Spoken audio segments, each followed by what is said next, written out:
Justice. Hello everyone, आज हम बात करेंगे शिबीज जस्टिस इस चैप्टर के बारे में। ये इंग्लिश बुक का 4th चैप्टर है। ये 4th स्टैंडर्ड की बुक में से लिया गया है। तो हम देखेंगे कि इसमें इस इंग्लिश टेक्स्ट में से जो चीज़ें हमारे काम की है, इम्पोर्टेंस की है, लर्निंग लेने लायक है, हम उस पर बारे में बात करेंगे।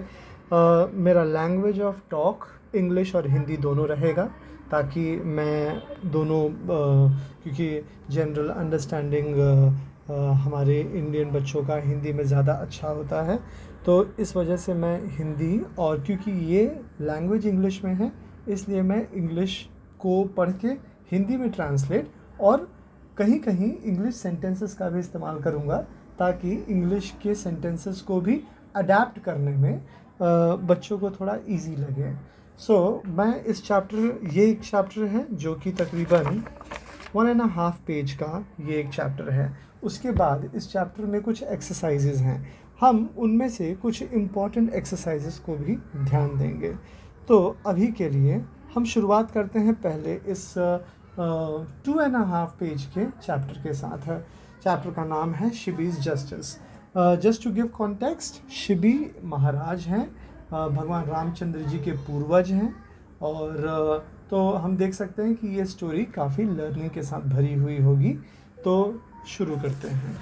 शिबी जो कि एक राजा हैं। शिबीज जस्टिस। जस्टिस शब्द का मतलब होता है न्याय। शिबीज justice. The story of King Shibi is found in the Jataka tales as well as the great epic the Mahabharata. Jataka tales एक बौद्धों की किताब होती है, तो जटाका टेल्स में भी किंग शिबी के बारे में बताया गया है। वैसे बौद्ध हिंदू ही होते हैं, तो ऐसे कोई ज़्यादा फ़र्क नहीं है, लेकिन बौद्धों के द्वारा भी इस कथा को काफ़ी शिक्षा लेने लायक बताया गया है। तो the story of king Shibi is found मतलब मिलता है। कहाँ मिलता है? In the Jataka tales as well as the great epic the Mahabharat.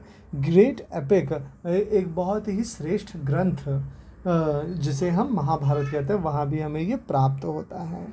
जटाका tales is a collection of close to 500 tales. Jataka tales जो पुस्तक है वो संग्रह है। कलेक्शन शब्द का मतलब क्या होता है? संग्रह। तो यहाँ पे इसे लिख रहा हूँ, बाद में आप इसे रिकॉल करिएगा कि संग्रह वर्ड किसके लिए किया है। मैंने यहाँ पे कलेक्शन को अंडरलाइन भी कर दिया है, लेकिन आप इस बात को याद रखिए, कलेक्शन का मतलब होता है संग्रह। Jataka tales is a collection of close to 500 tales. Tales मतलब होती है स्टोरीज मतलब कथा, ठीक है। तो tales means stories. Jataka tales के अंदर 500 कहानियाँ हैं। Each story in the collection describes different incidents from the life of Gautam Buddha के। ईच स्टोरी मतलब प्रत्येक कहानी in the collection describes different incidents from the, तो वो डिस्क्राइब करती है। डिस्क्राइब डिफरेंट इंसिडेंट्स मतलब वो बताती है अलग अलग इंसिडेंट मतलब वाक़या या घटना। From the life of Gautam Buddha, किसके लाइफ से? गौतम बुद्धा के लाइफ से। From the life of Gautam Buddha. तो जटाका टेल्स बुक जो है वो एक संग्रह है जो कि बताती है उन घटनाओं के बारे में जो गौतम बुद्ध के जीवन से संबंधित है। इन दीज स्टोरीज, इन कथाओं में different characters face some trouble. इन कहानियों में डिफरेंट कैरेक्टर का मतलब क्या होता है? कैरेक्टर का मतलब होता है पात्र। कैरेक्टर का मतलब होता है पात्र, क्योंकि किरदार होता है ना जब हम कथा देखते हैं तो। Different characters face some troubles and the Buddha appears in one form और the other to solve their problem. तो इन दीज स्टोरीज, इन कथाओं में अलग अलग पात्र को अलग अलग ट्रबल होता है। ट्रबल का मतलब होता है दुख, तो अलग अलग दुख उन्हें हुआ करते हैं। और Buddha and the Buddha appears का मतलब होता है प्रकट होना। बुद्ध प्रकट होते हैं इन वन फॉर्म और द अदर, एक रूप में या फिर दूसरे किसी रूप में, टू सॉल्व देयर प्रॉब्लम्स, ताकि वो उनके प्रॉब्लम को सॉल्व कर सके। सॉल्व का मतलब होता है सुलझाना या फिर दिक्कत को हल करना। The Buddhist values of peace, sacrifice, and love for all living beings are important in these tales. Buddhist values का मतलब होता है मूल्य. तो जो बौद्धों के जो मूल्य हैं, जैसे कि पीस का मतलब होता है शांति. हाँ, पीस का मतलब होता है शांति. सैक्रिफाइस का मतलब है सैक्रिफाइस का अर्थ होता है दान. सैक्रिफाइस का होता है मतलब बलिदान भी हम बोल सकते हैं. सैक्रिफाइस मतलब दान होता है एक हिसाब से. तो हम देख सकते हैं शांति, फिर दान. Love for all living beings, सारे जीवों के लिए. लिविंग बीइंग्स मतलब जीवात्मा ना. लव का मतलब होता है प्रेम. सारे जीवों के लिए प्रेम, ये बौद्धों के मूल्य हैं. बीइंग्स आर इम्पॉर्टेंट लेसन्स, ये सारे महत्वपूर्ण पाठ हैं जो हम इन टेल्स से सीखते हैं, इन कथाओं से सीखते हैं. Mahabharata portrait Shibi as a righteous and selfless king. Mahabharata portrait Shibi, portrait का मतलब होता है दर्शाना. पोर्ट्रेट शब्द का अर्थ क्या होता है? दर्शाना. तो महाभारत दर्शाती है शिबी महाराज को एक राइटियस मतलब सत्यवादी. राइटियस का मतलब क्या होता है? सत्यवादी. एक राइटियस और सेल्फलेस मतलब जो खुद के बारे में न सोचते हों. मतलब एक बहुत ही विरक्त राजा की तरह दिखाते हैं. तो आइए कथा शुरू करते हैं. Let's start the story. King Shibi was famous all over the world and in the heaven for his kindness and good governance. Okay, so यहाँ पे क्या क्या वर्ड्स हैं? King Shibi was famous. Famous मतलब वो बहुत ज़्यादा प्रख्यात थे, फेमस थे. मतलब उनकी ख्याति फैली हुई थी all over the world, पूरी दुनिया में. And in the heaven, स्वर्ग में भी. Heaven का मतलब होता है स्वर्ग. For his kindness and the good governance.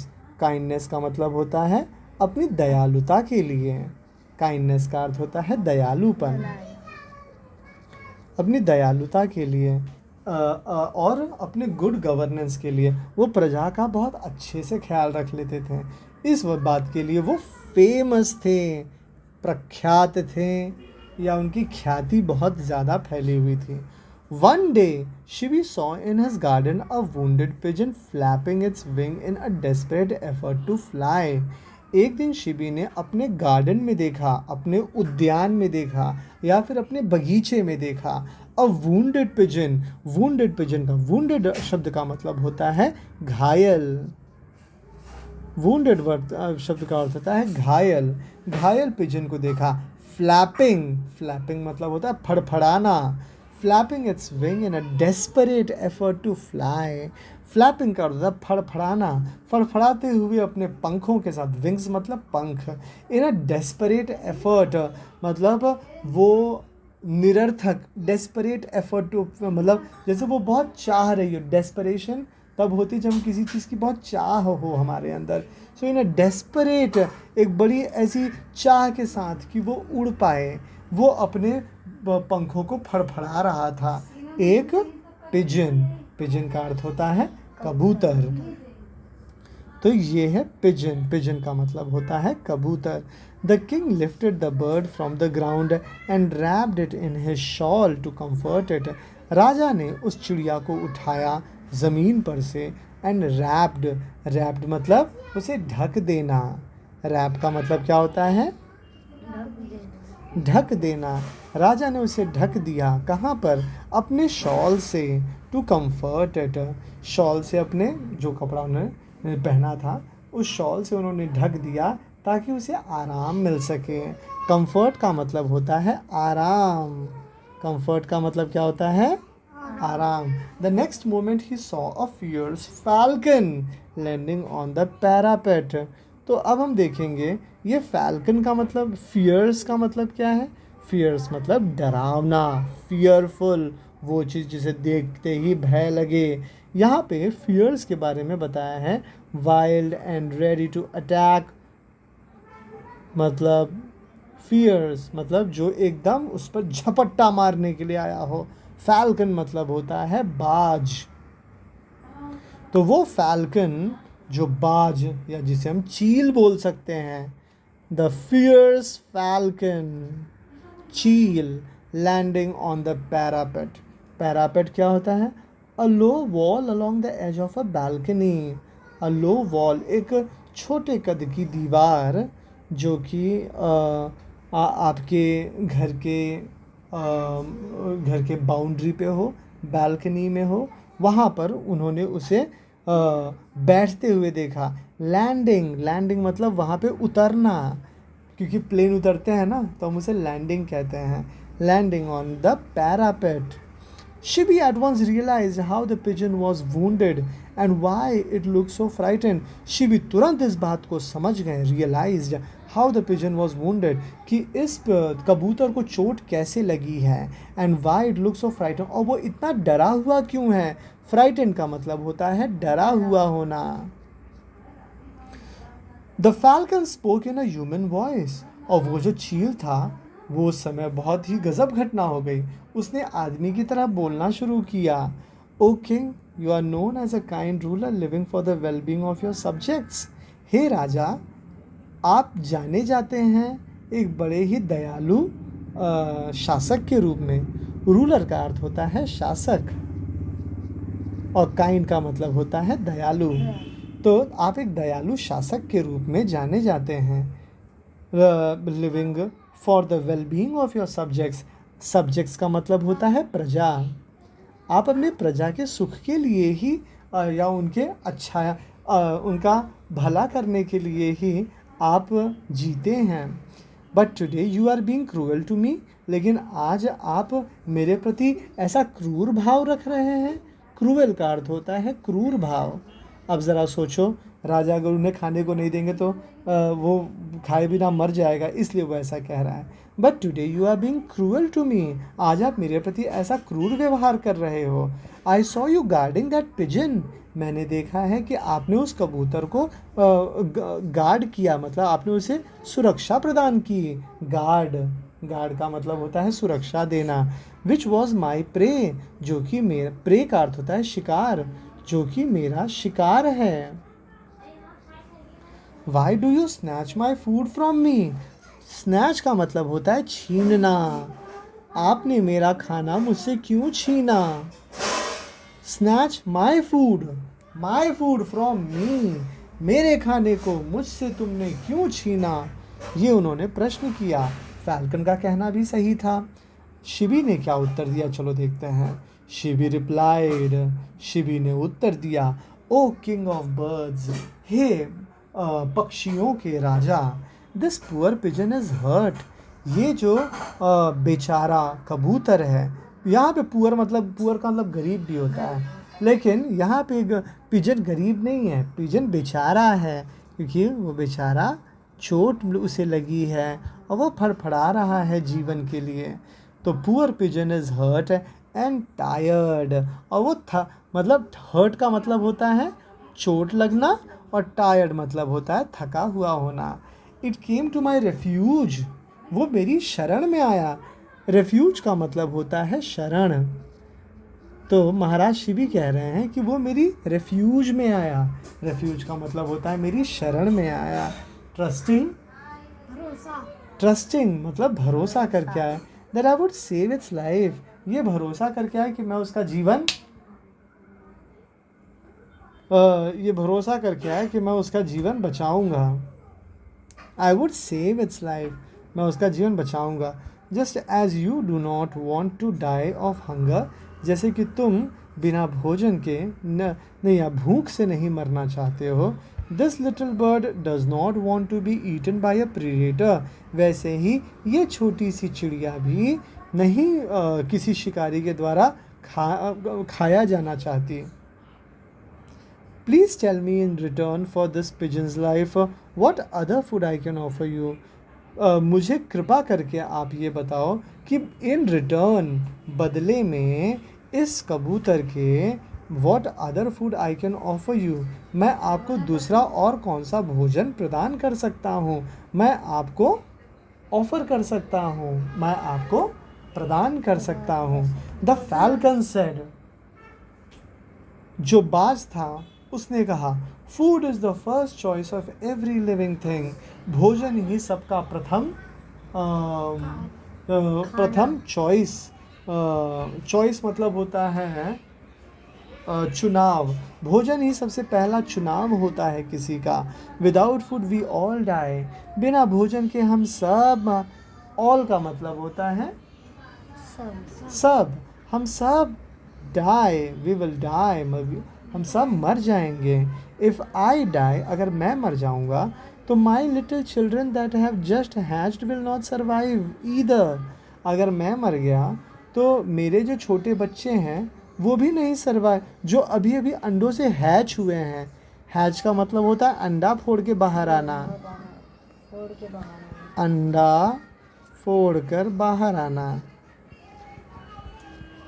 बाहर आना।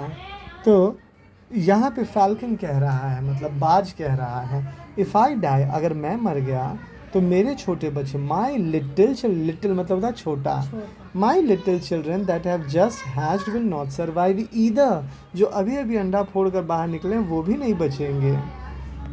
Please decide if it is right to save one life at the cost of many lives, कृपा करके आप ये निर्णय लीजिए, to save one life at the cost of many lives, कि आप एक कबूतर का जीवन बचाना चाहते हो या फिर eight the cost of many lives, बहुत सारे जीवन को ताक पे रख कर क्या आप सिर्फ एक जीवन को ही बचाना चाहते हो, eight the cost of many lives, क्योंकि अब यहाँ पे किसका किसका जीवन खतरे में था भोजन नहीं प्राप्त करने पर, बाज और बाज के बच्चे, वो सब भूखे मरते।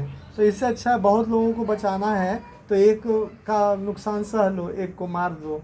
तो यहाँ पर बाज जो है वो बड़ा ही लॉजिक प्रस्तुत कर रहा है, बहुत ही बढ़िया तर्क प्रस्तुत कर रहा है। तो to protect this pigeon you are letting my whole family die, is this justice, क्या ये न्याय है, आप इस पिजन को प्रोटेक्ट करने के लिए, मतलब इस कबूतर को प्रोटेक्ट मतलब होता है बचाना, आप इसे बचाने के लिए, आप इसे बचाने के लिए आप मेरे पूरे परिवार को मारना चाहते हैं, क्या ये न्याय है। This question from the falcon put Shibi in a dilemma, ये सुनते ही महाराज शिबी डिलेमा में चले गए। डिलेमा का मतलब क्या होता है, वो सोच में पड़ गए हैं, सोच में पड़ना, वो पड़ गए सोच में कि अरे ये बात तो इसने सही कही, वो सोच में पड़ गए। He thought for a while and said, वो थोड़ी देर के लिए विचार किए और फिर उन्होंने कहा, It is one's supreme duty to protect someone in danger. राजा ने कहा, It is one's supreme duty, मतलब परम कर्तव्य, ड्यूटी का मतलब होता है कर्तव्य और सुप्रीम का मतलब होता है सर्वश्रेष्ठ, परम कर्तव्य। It is one's supreme duty, ये परम कर्तव्य है कि वो प्रोटेक्ट करे, मतलब सुरक्षा प्रदान करे, समवन इन डेंजर, उस व्यक्ति का जो खतरे में पड़ा हो। डेंजर का मतलब होता है खतरा या कोई भयानक स्थिति में अगर हो। A king cannot get away from his duties even if anyone else does, एक राजा cannot get away from his duties, एक राजा अपने ड्यूटी से,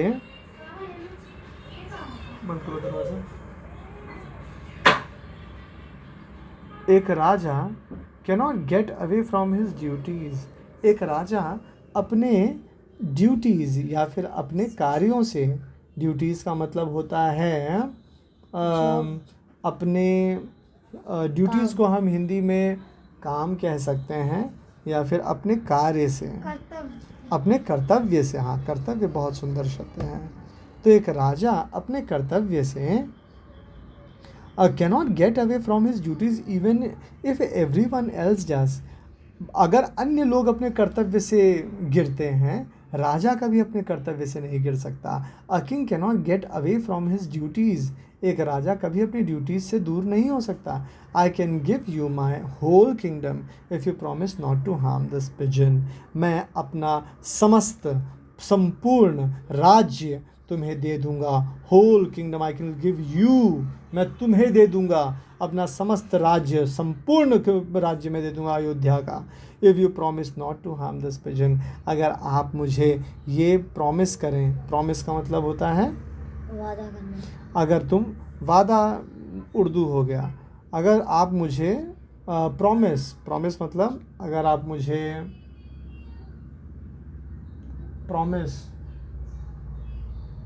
अगर आप ये शपथ लें, हाँ शपथ। प्रॉमिस करें, अगर आप ये शपथ लें कि आप इस पिजन को नहीं हार्म करेंगे तो। This is no solution to my problem persisted the argumentative falcon. Argumentative का मतलब क्या होता है? आर्ग्यूमेंटेटिव, आर्ग्यूमेंटेटिव का मतलब होता है विवादी, क्योंकि वाद विवाद यहाँ चल रहा है, दोनों के मध्य में एक संवाद चल रहा है। तो विवादी बात का तुरंत उन्होंने खंडन करते हुए कहा, persisted this is no solution to my problem, ये मेरी दिक्कत का कोई सल्यूशन नहीं, ये मेरी हाँ समस्या, प्रॉब्लम का मतलब है समस्या का कोई सल्यूशन नहीं है। सल्यूशन मतलब उपाय, उपाय, हाँ ये कोई उपाय तो नहीं है।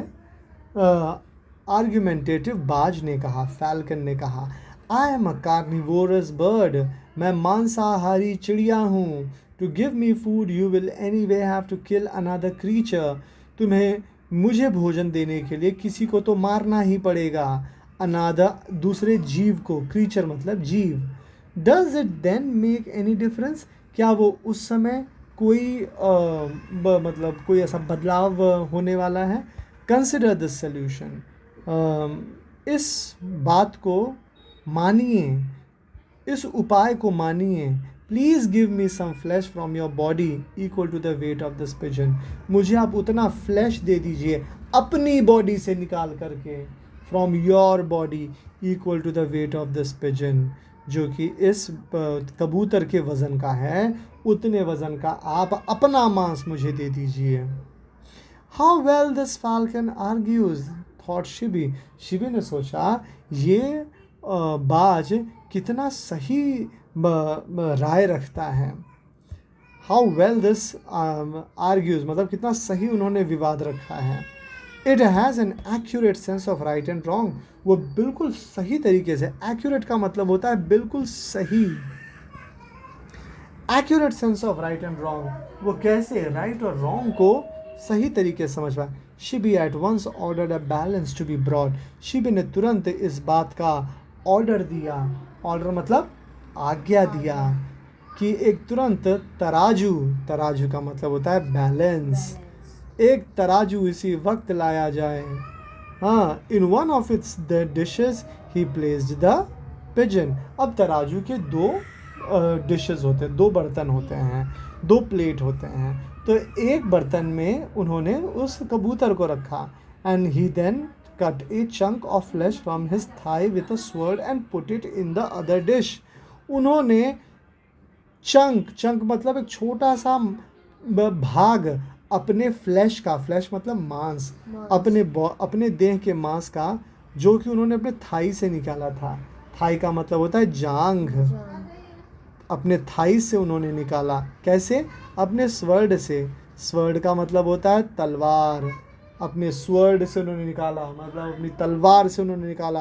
And put it in the other dish, और उन्होंने तराजू के दूसरे डिश पे, दूसरे पात्र पर, डिश का मतलब होता है पात्र, उन्होंने तराजू के दूसरे पात्र पर रख दिया। द पिजन, ये देखो कितना सही पिक्चर बनाया गया है। द पिजन डिश हंग लो, लेकिन जो जिस कबूतर जहाँ पे बैठा था वो अभी भी नीचे की तरफ था। हंग लो, हंग का मतलब होता है हैंग होना, हैंग मतलब लटकना, वो अभी भी नीचे की तरफ लटक रहा था। Shibi now cut a larger chunk of flash and placed in the dish, अब शिबी ने एक बड़ा मांस का लोथड़ा निकाला। लार्जर चंक, बड़ा, लार्ज का मतलब होता है बड़ा। Larger chunk of placed in the dish, अब उन्होंने बड़ा भाग निकाल करके अपने पैर से काट करके मांस का रखा। The pigeon still outweighed the flesh, और अभी भी पिजन का जो वज़न है वो अधिक ही पड़ रहा था, मतलब वो अभी तक बराबरी पर नहीं आया। आउटवेड, आउटवेड मतलब वज़न से अधिक, मतलब उनके मांस से अधिक अभी भी उस कबूतर का वजन था। शिबी केप्ट कार्विंग, शिबी काटते रह गए, carving his body until there was barely any flesh left around his bones. Shibi तब तक मांस काटते रहे जब तक वो अपनी हड्डियों तक नहीं पहुंच गए। The until there was barely मतलब शायद ही बचा हो। Until there was barely any flesh left around his bones, उनके हड्डियों के अगल बगल शायद ही कोई मांस बचा हो, वो वहाँ तक शिवी पहुँच गए। The balance was still heavier on the pigeon side, और अभी भी जो वो तराजू था वो अभी भी कबूतर की तरफ ज़्यादा भारी था। Still heavier on the pigeon's side. Finally Shibi himself mounted the dish, hoping the equal the weight of the bird. Finally, अंततो गत्वा, अंततः क्या किया शिवी ने himself mounted, अपने आप को उस पलड़े में बैठा दिया। Mounted the dish hoping to equal the weight of the bird, ये सोच करके कि वो शायद उस चिड़िया के बराबर हो जाएं। Suddenly divine music filled the air and the heavens showered flowers on Shibi. अचानक एक बड़ा डिवाइन का मतलब होता है दिव्य, डिवाइन का मतलब होता है दिव्य, वो चीज़ जो संसार में कहीं देखने को नहीं मिल सकती।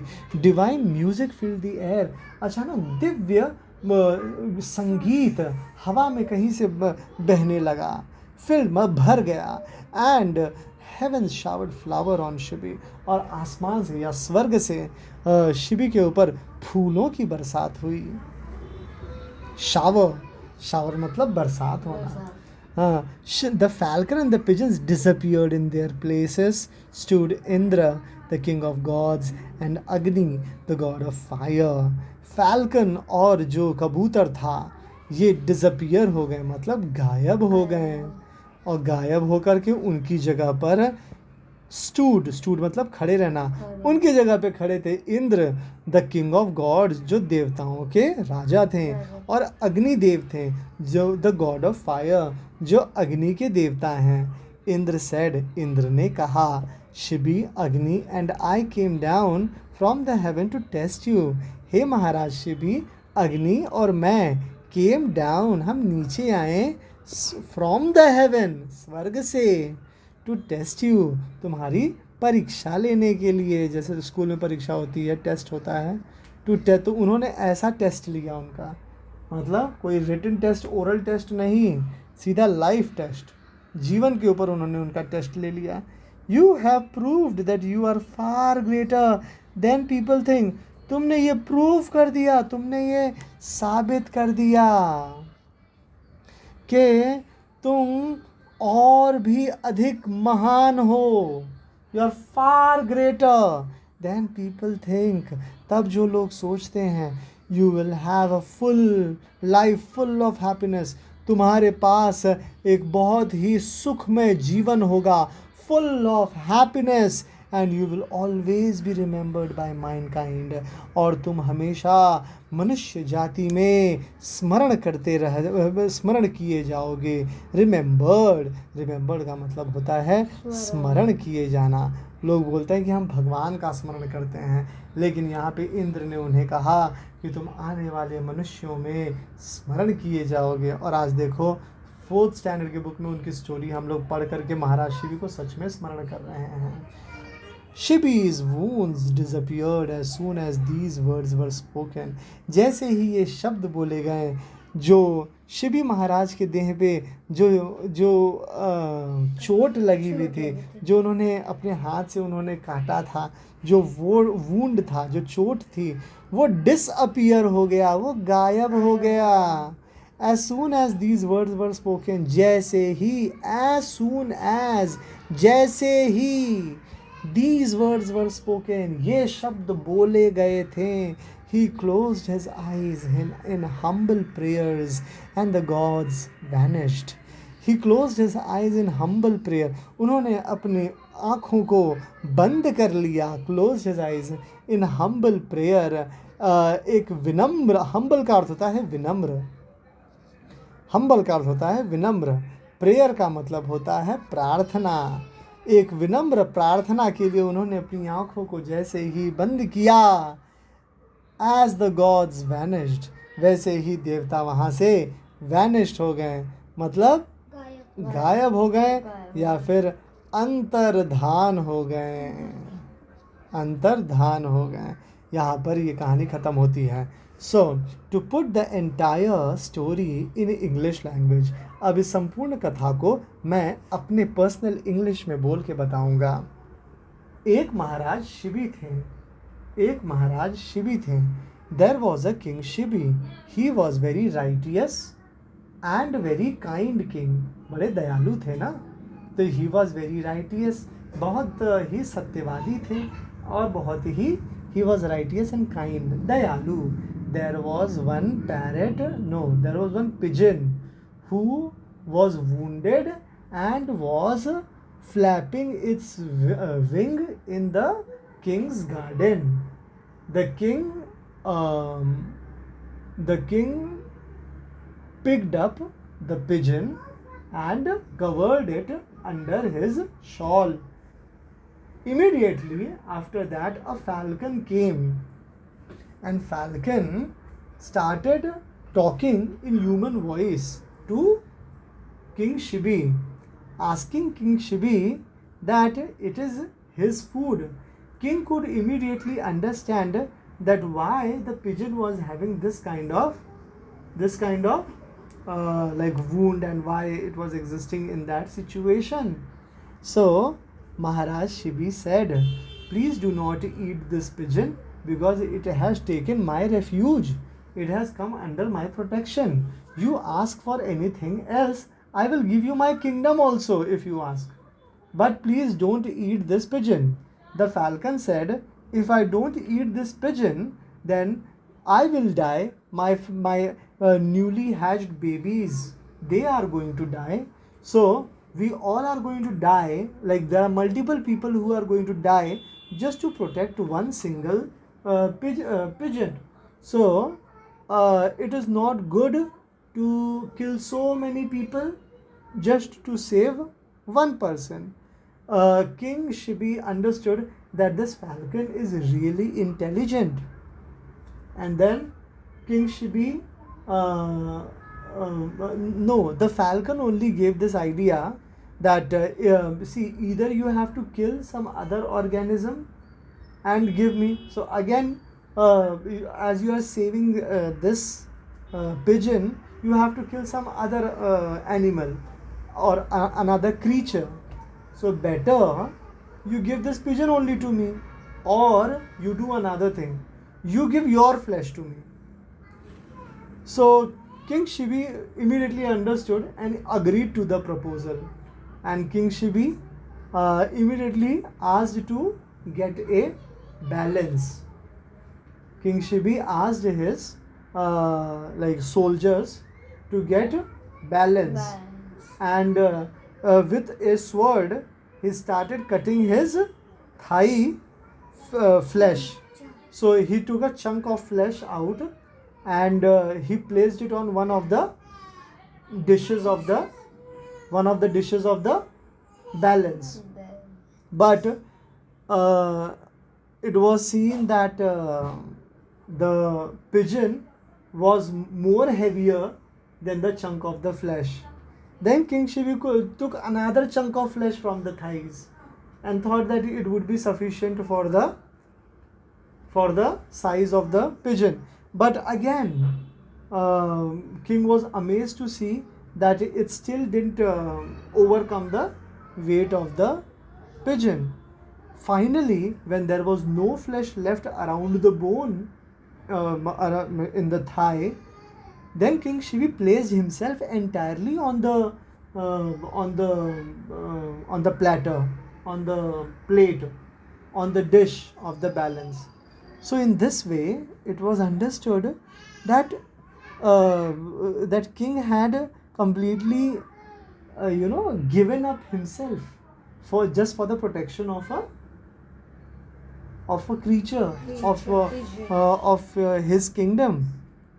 Immediately, it was observed that the falcon and the pigeon, they disappeared, and at their place, Indra, Indradev and the other god Agni Dev, they appeared, and they said that they had come from, and immediately there was shower of flowers from the heaven on the king, and immediately uh, King Indra said, no, the king of the gods, देवताओं के राजा जो इंद्र हैं, उन्होंने क्या कहा कि आपका test लेने हम आए थे.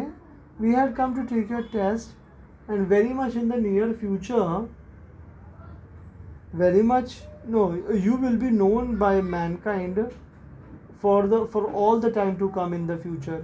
आने वाले समय में लोग हमेशा आपको याद करेंगे आपके गुणों के लिए, और there is no one equal to you, and you have far more quality than people than what people claim for you.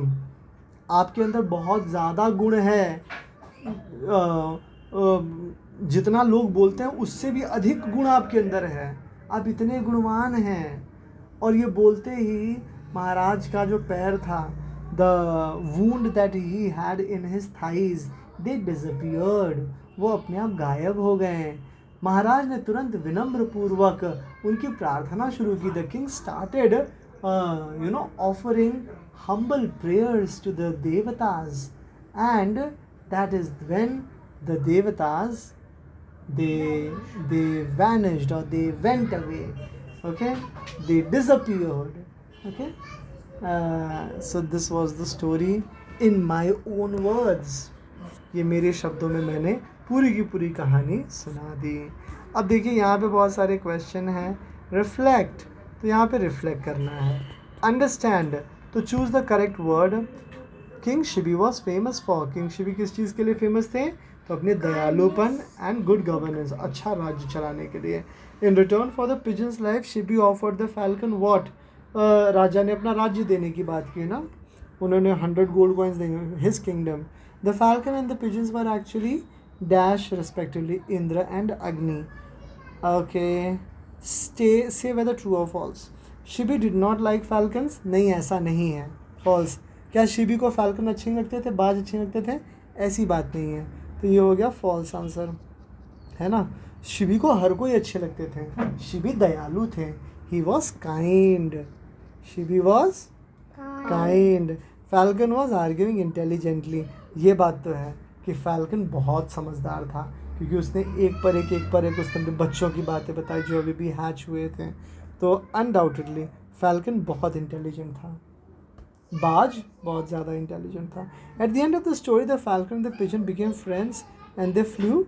क्या लास्ट में फैल्कन और पिजन दोनों दोस्त बन गए? नहीं, ऐसा नहीं है, वो दोनों देवता थे. तो स्टोरी ने अचानक अलग टर्न ले लिया. सो ये मेरा फॉल्स स्टेटमेंट है. अच्छा, how was the pigeon wounded. Pigeon कैसे वूंड था? Okay, pigeon was wounded, it was wounded by the falcon. Was wounded by the falcon attack ना, मैं बोल सकता हूँ, क्योंकि falcon ने उस पर हमला किया था इसलिए वो wounded था. तो हम लोग बोल सकते हैं pigeon was wounded by the falcon's attack. by the falcon's attack. तो falcon के अटैक की वजह से वो wounded था, वो घायल हो गया था. What was the falcon's argument for hunting the pigeon? Falcon का argument क्या था? Falcon क्या बोल रहा था for hunting the pigeon? तो शिकार, pigeon का शिकार करने के लिए Falcon ने क्या argument किया?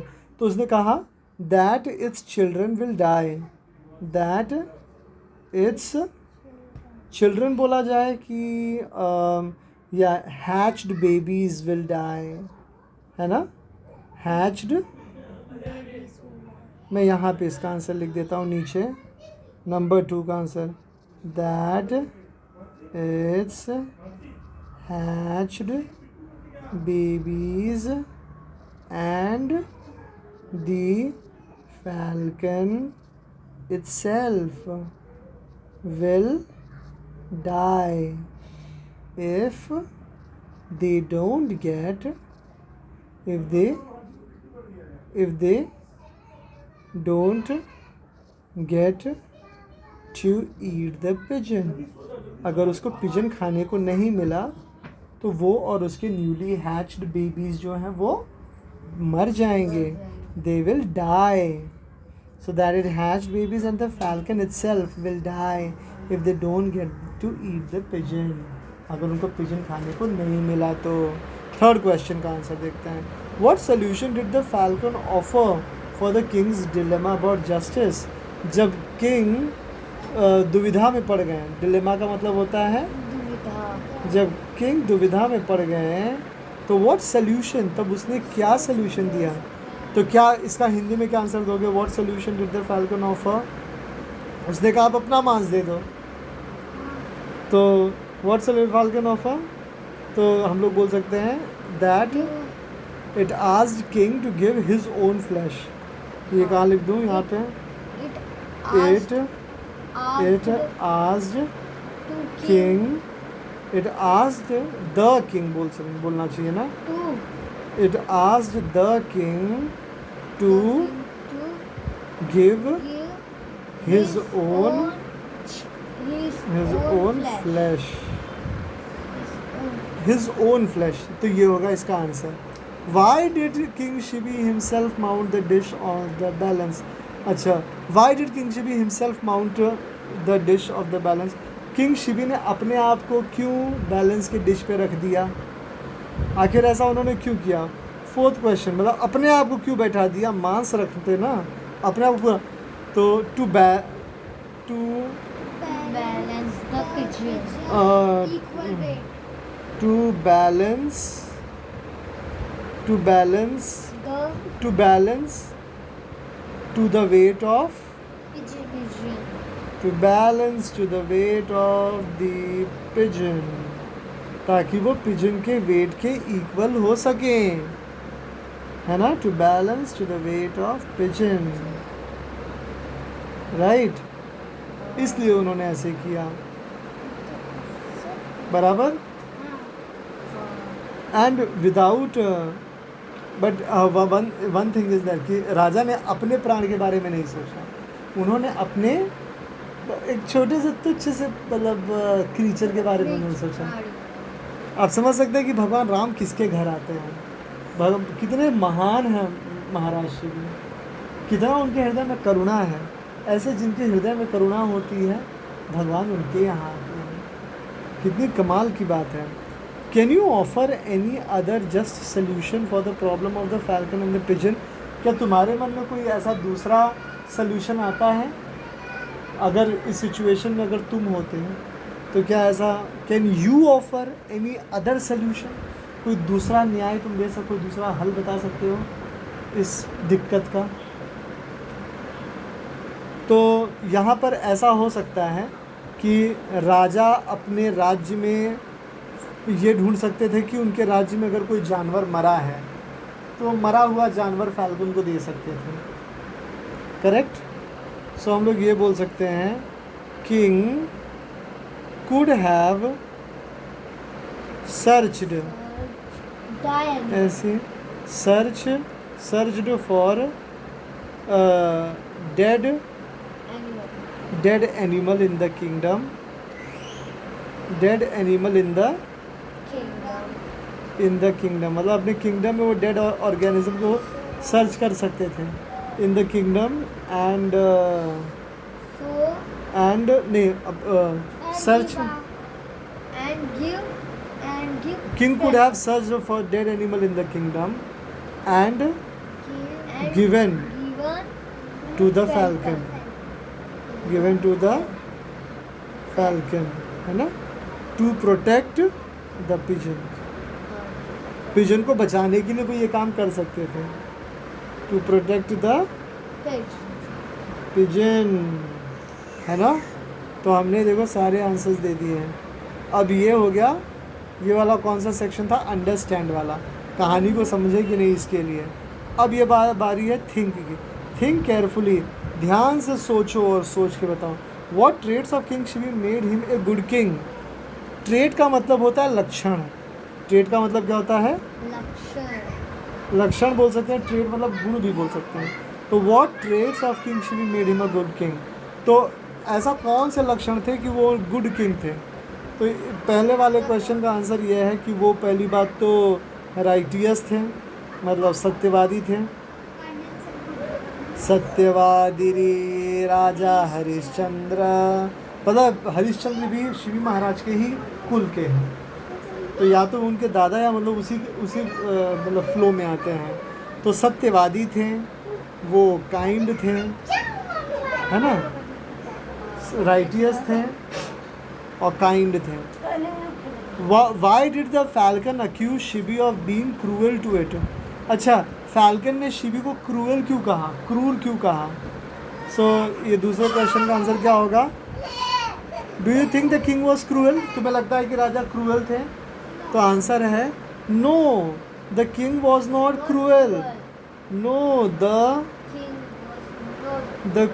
King was not cruel as he wanted to find, as he wanted to protect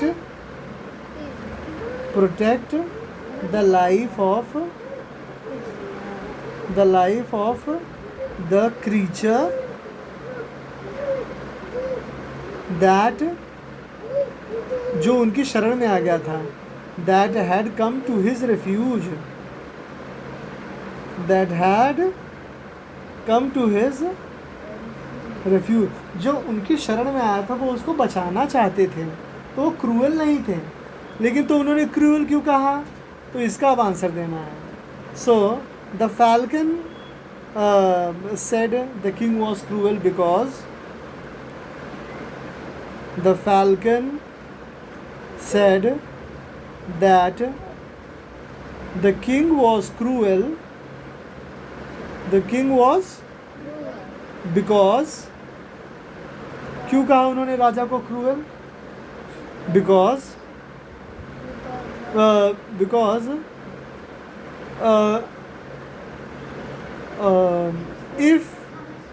if king does not give the pigeon, if king does not give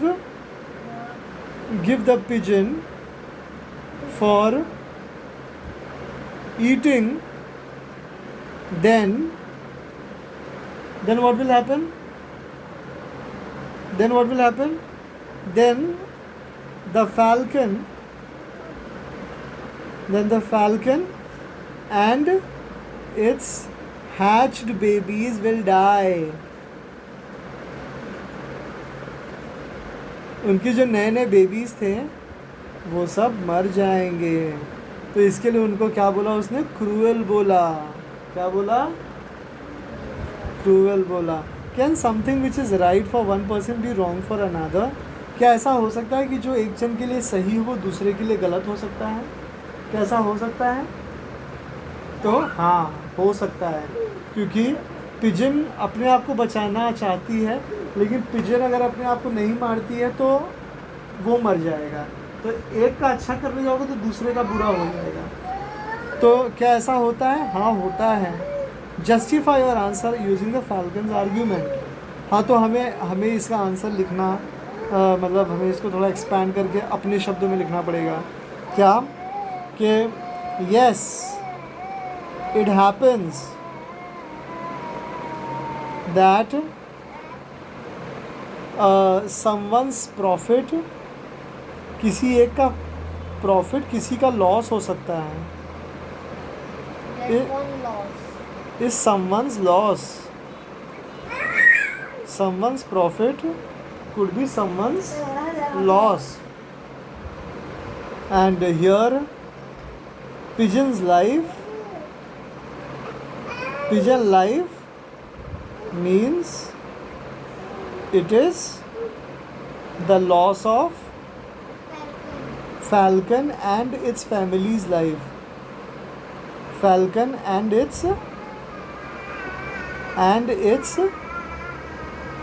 family's life.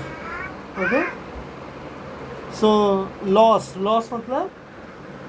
मतलब उनका क्षति पहुंच जाएगा, उनके जीवन को क्षति पहुंच जाएगी। या तो वो इनके जीवन को क्षति पहुंचाए, अगर वो इनके जीवन को क्षति नहीं पहुंचाते तो वो उनके जीवन को क्षति पहुंचाते। सही बात है, कितनी सही बात है। आगे क्या, do you think that all acts of kindness are rewarded?